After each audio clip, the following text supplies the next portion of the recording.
Excellent. I have the honor of introducing our third candidate for Cupertino City Council.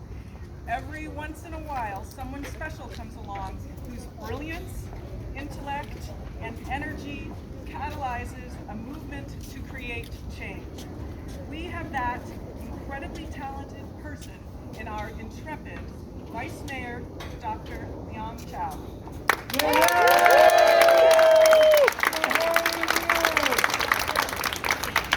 Dr. Chow came to the U.S. in her 20s and achieved her PhD from Princeton in computer science. Not one to just sit on her laurels and earn money for herself, Liang has been giving back to the community, sharing her strength and wisdom ever since. Liang has tutored students, formed a youth advocacy group to inspire young people to get involved in the community, to be strong leaders themselves. And as we all know, Liang has been a powerful voice for our community, listening to the residents, doing the hard and thoughtful work the councils of the past did not do. Do you know why Valco will be over 250 feet tall? Because the old councils did not think to put in a height limit in the general plan. What did Liang ensure? That the city go line by line through the entire general plan, over every objective standard, goal, and strategy to make sure that we are not caught off guard again.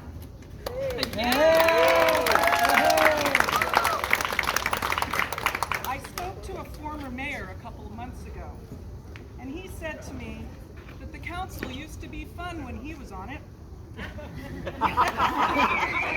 Whining and dining? Para, please.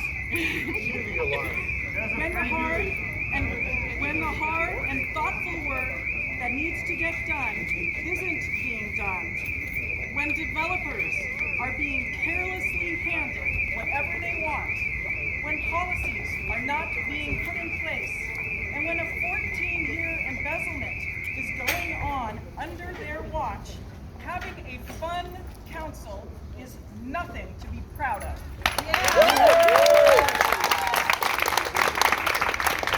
With Vice Mayor Chow, we will get the most dedicated, strong, thorough, and caring council member we could hope for.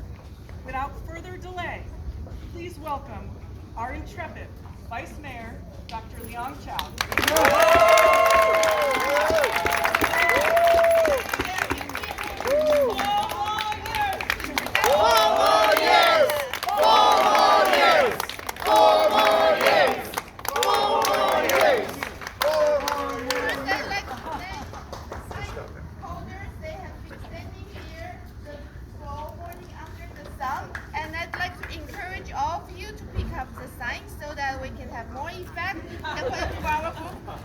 Later.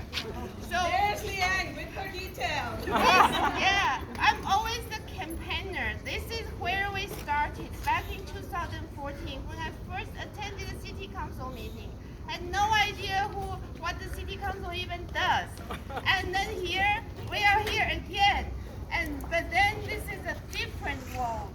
As Darcy has introduced, we have commissioners who are appointed by this resident-focused city council. And then we, the city council, have been always trying to listen to the residents. So we are really a government of the people, by the people, for the people. You are not electing us. You are electing yourselves, because by electing us, you have a voice. You are the person who will be the driver, and that's on my card here. Here, residents are the drivers of the city, not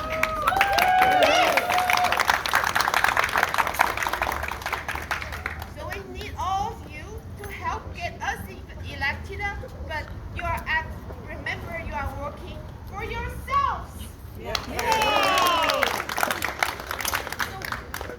What this council has done, I try to list a lot of things. There are so many things we can have done during the pandemic.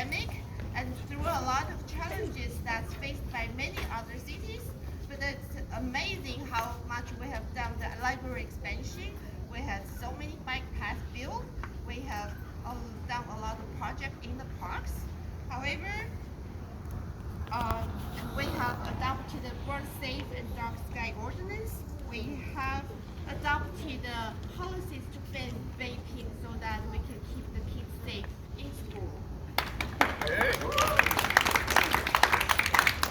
at the same time, we also adopted sensible housing development at Westport while trying to keep the development sensible. We did push for more units within the limit, and we pushed for more retail space for the residents, and we approved other multi-unit projects because sensible developments are what we need in Cupertino.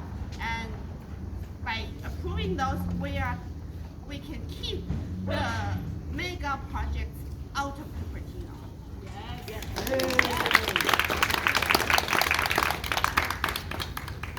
And we have pushed back against pollution by Lehigh cement.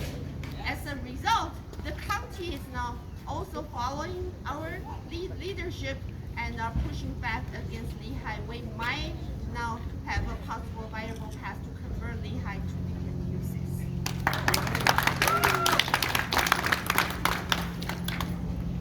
And I started a series of coffee talks.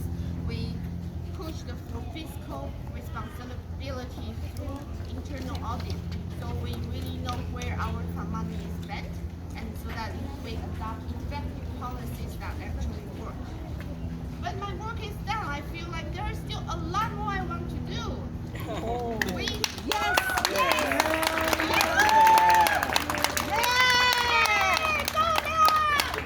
Cupertino has a bigger senior population, we need to look at our senior services.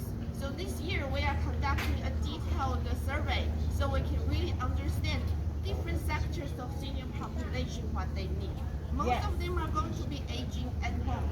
Can we deliver services to them? Maybe have distributed senior services, and we have Cupertino is famous for our families. How do we engage the younger generation with the older generation so that they can share their knowledge with each other? So if we have intergenerational engagement, whether you are a natural biological family or not. And I have pushed to revamp our block leader program in Cupertino, but that has just been started by now we have a new block leaders program coordinator. So I'm looking forward in the next 4 years to use through the block leader and neighborhood watch program, we can improve the neighborhood safety and engage the residents to be more engaged. Because what brought me to choose Cupertino is the greenery in Cupertino. The trees that's along Stevens Creek and Dianza. That sets Cupertino apart. We need more trees, more foliage coverage, so that we can fight against the environment that's facing the water drought. And so we need a solution that's multi-pronged so that we are not just fighting one component while we are losing other components. Good. Besides the city, I am also on the policy committee of the League of California Cities at the state level, and I want to continue to do that so we can work with the legislatures to adopt policies that actually is better for the residents who live in our city. You are the drivers. Thank you. You are the boss. Yeah. Elect yourselves by voting for me and Govin and Stephen Sharp. Yes.